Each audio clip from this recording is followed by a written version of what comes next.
Hey everyone, happy Monday. Just a quick response to the narrative inquiry voice thread, as well as your module summaries.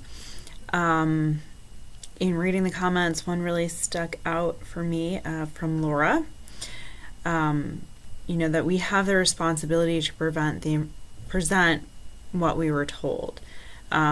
We have to take care when we select quotes to present in our findings as evidence that we're not just cherry picking them, and we're not just choosing the ones that fit our viewpoint, but we're really being honest to what was being told to us, including things that don't necessarily fit or provide alternative interpretations or understandings.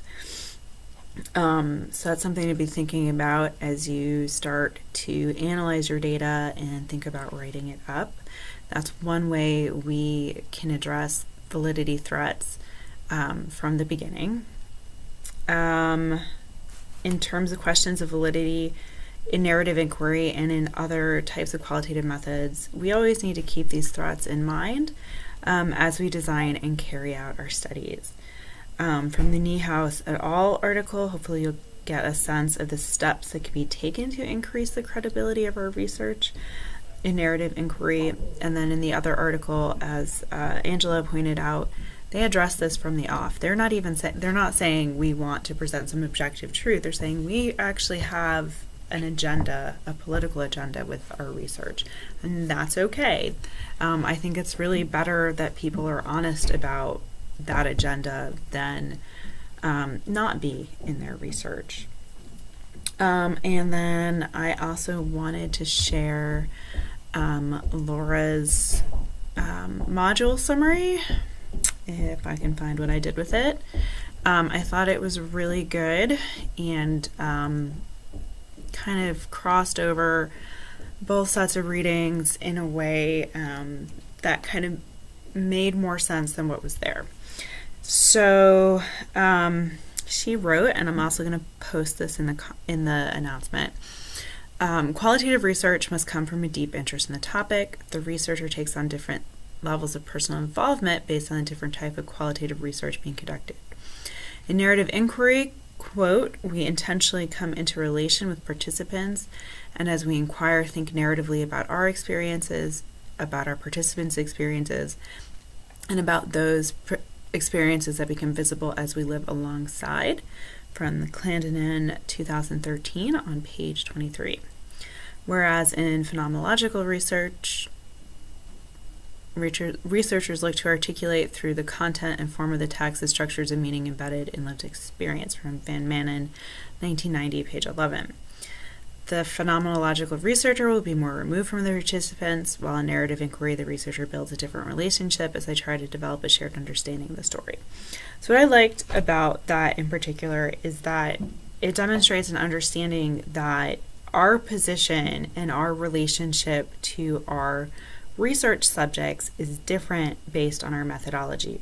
Or perhaps you can come at it from the other way, that our stance and our desired relationship with our participants drives the methodologies that we take. If we want to have that experience of coming alongside our participants, as Clandinin described, reliving sort of our own experiences in the classroom by becoming part of another classroom, then we would choose narrative inquiry. If we want to really put ourselves away from the subject's participants and really kind of just look at it from not necessarily a totally objective stance, but a more neutral stance, if we want to take all of our preconceptions and put them over here while we examine what it is people are telling us, it's a little more impersonal in a way, then we might choose phenomenology.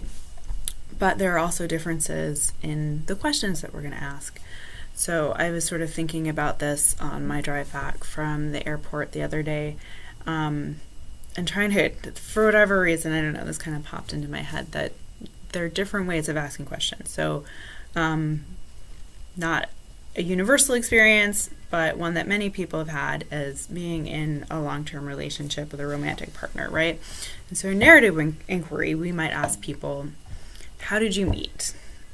Most people have some sort of story that they tell about how they met. their spouse or significant other. Whereas in phenomenology, we might ask a totally different question. We might ask, what does it mean to be in love? So that's just some ways of thinking about it. What kind of questions we're asking drive what methods we choose. What kind of relationships we have with our participants will also drive the questions we ask and the methods we choose. Look forward to reading everybody's interview transcripts and seeing how your projects are unfolding. Have a good one. Bye.